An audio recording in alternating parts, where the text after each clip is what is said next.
Monsenhor Lucas, eu me lembro que a gente chamava o Senhor, vou confessar aqui, viu?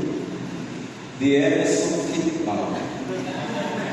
Monsenhor Lucas, um padre muito jovem, inserido com a juventude de Natal, tinha aquela cabeleira tão bonita e tão jovial.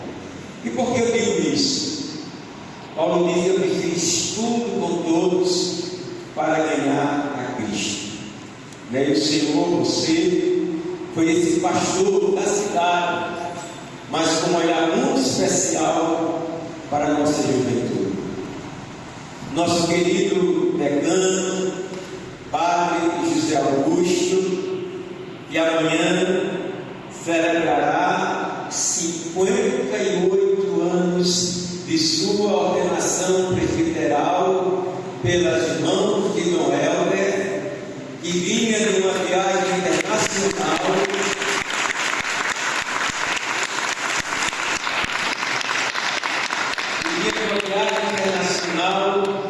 E podia pedir a Dona Martim que eu ordenasse, mas eu mesmo vou fazer essa ordenação.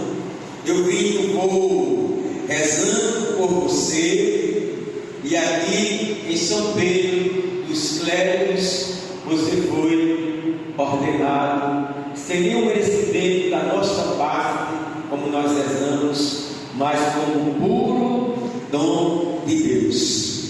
Deste modo, que tem tudo a ver com, como diriam os portugueses, caiba muito bem que no domingo do Bom Pastor nós estejamos fazendo esta celebração.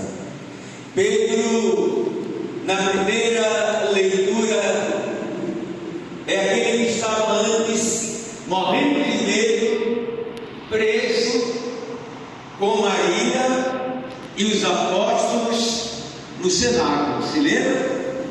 Estavam tudo morrendo de medo do imperador e do sumo sacerdote. Mas eis que o Pentecostes, quando depois da ascensão do Senhor, Deus nosso Pai, que nos ama com amor materno, envia no Pentecostes o Espírito Santo. Romanos 5,5. O Espírito Santo é o amor de Deus derramado em nossos corações. Esse Pedro se enche de uma garra, de uma coragem, de uma energia e de um amor, e começa a falar ali para todo mundo, sabendo o risco que corria aquele Jesus que vocês crucificaram e mataram.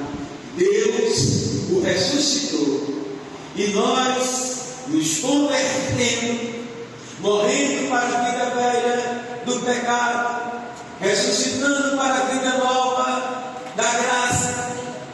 No batismo nos tornamos homens novos e mulheres novas.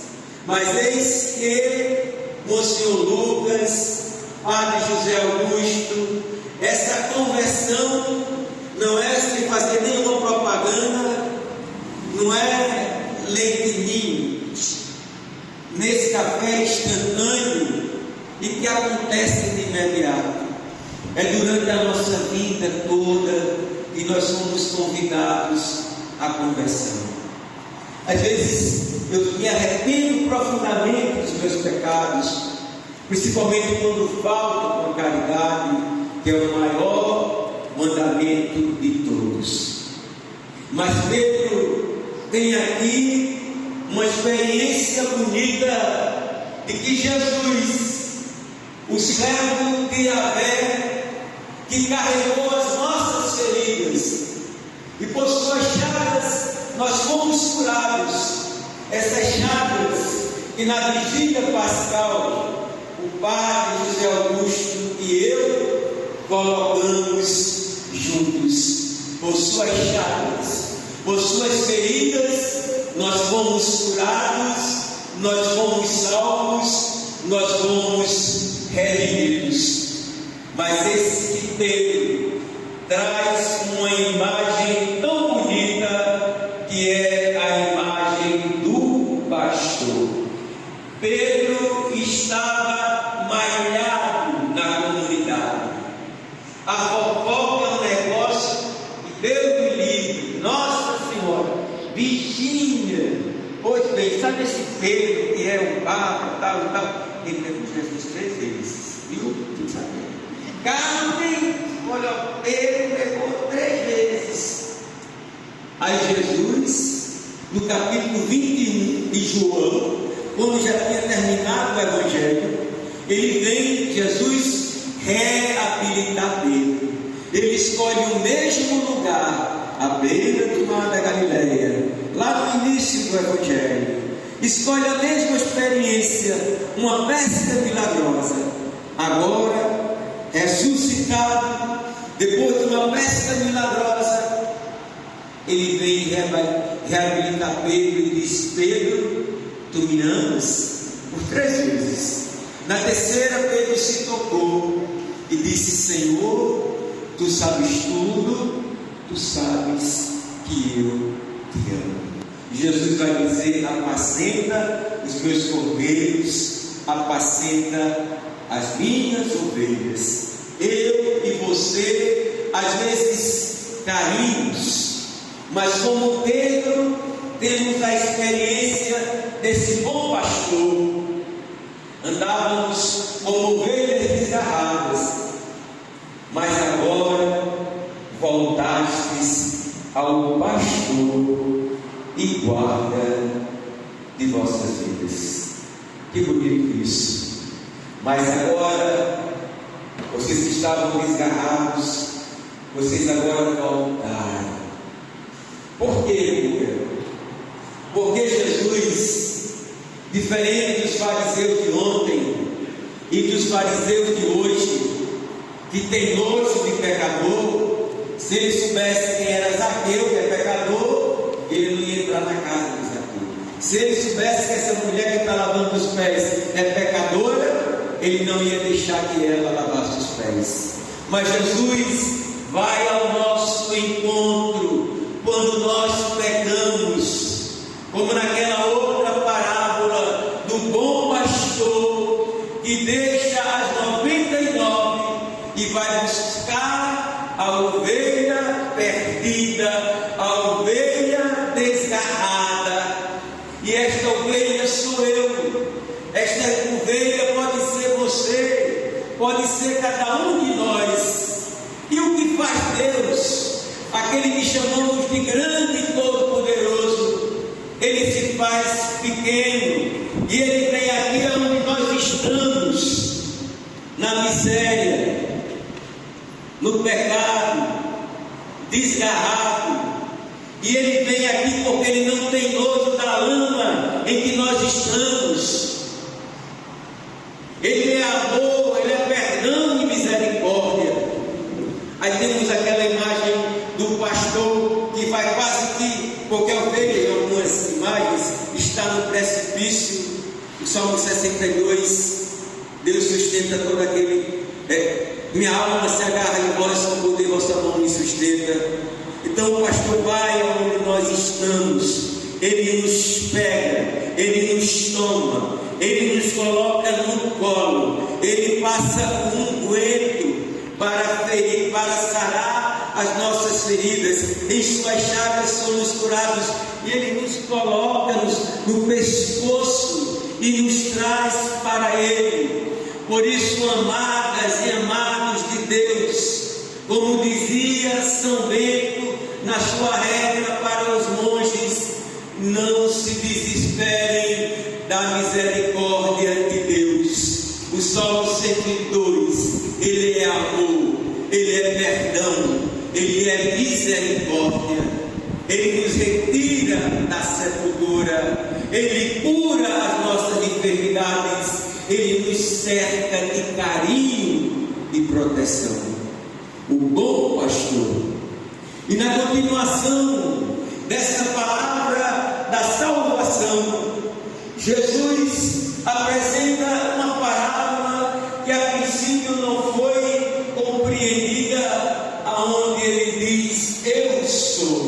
aquele que disse: eu sou a fonte de água que jorra para a vida eterna, aquele que disse: eu sou o pão da vida, quem come deste pão viverá eternamente, aquele que disse: eu sou a luz do mundo, aquele que disse: eu sou a ressurreição e a vida, aquele que disse: eu sou o bom pastor, é o mesmo que diz para a igreja inteira: eu sou a porta.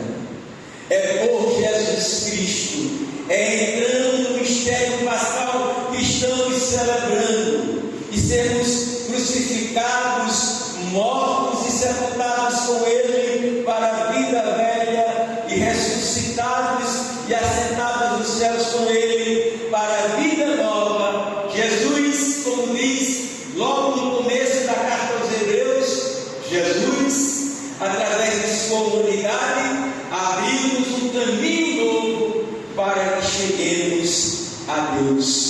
Por Ele nós entramos, mas também por essa porta que é Jesus, nós saímos sobretudo para anunciar a bondade e a beleza de Deus, para dizer a este mundo que vive na sua quadra internacional um momento tão difícil, para dizer que Deus nos ama e que pelo seu Filho que morreu e ressuscitou, e pelo Espírito que Ele nos enviou, nós somos salvos, nós somos amadas e amados de Deus, e que nós podemos nos congregar e nos reunir em torno da palavra que é Cristo, em torno da Eucaristia que é Cristo, e assim, por Ele, com Ele, nele e no Espírito Santo, oferecermos o sacrifício pascal de Jesus Cristo. Amadas e amados de Deus, quando a nossa fé deixa de ser teoria, embora a teoria venha do grego, Deus, contemplar Deus, não é o caso. Quando nós deixamos de ser teoria, ou simplesmente enunciados dogmáticos, mas quando nós passamos para a experiência viva, pessoal, comunitária, eclesial com Jesus, a nossa vida é uma vida nova. 5,17 da carta 2 aos Coríntios: aquele que está em Cristo é uma nova criatura, passaram-se as coisas velhas, eis que tudo se fez novo. Finalmente, amadas e amados de Deus, Jesus termina o Evangelho de hoje dizendo uma frase tão cara a Dom Helder e repetida tantas vezes nos seus escritos: eu vim para que todos tenham vida e tenham a vida em abundância. Ele não veio para que as crianças continuem com os idosos a morrer em casa.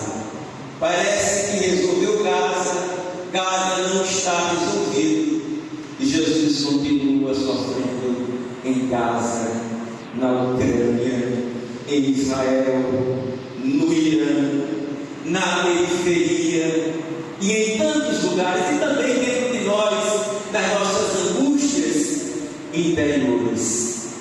Então, aquele que acha suficiente a missa aos domingos como preceito, aí se eu faltar, se eu morrer, vou para o inferno, não é? Com esse problema, com essa noia, com essa paranoia. E Jesus fala: queremos a missa todo domingo, certo? Beleza? Mas é a vida para todos. Nisto todos saberão, se vocês amarem. Todas as vezes que vocês fizeram aos mais pequeninos, foi a mim que vocês fizeram. Tantos projetos sociais à luz do Evangelho e do testemunho de Noé se espalham mundo afora. E no nosso caso, casa de Frei Francisco, ou jovens adolescentes. Não é preciso somente a cesta que nós colocamos aqui para uma situação de emergência, mas que perpetua a pobreza. É preciso cada vez mais que a igreja, e ela faz, principalmente através da Caritas e de outras instituições católicas no mundo inteiro, é preciso ações sociotransformadoras, é preciso ações de ecologia integral. Todas as vezes que vocês fizeram isso aos mais pequeninos, foi a mim que vocês fizeram. Que desse chão sagrado de Noé, que neste lugar da profecia, nós possamos, reafirmando a nossa fé em Deus, reafirmar também com a igreja, com o Papa Leão, cujo primeiro documento, a exortação de Leste, significa a opção da igreja pelos pobres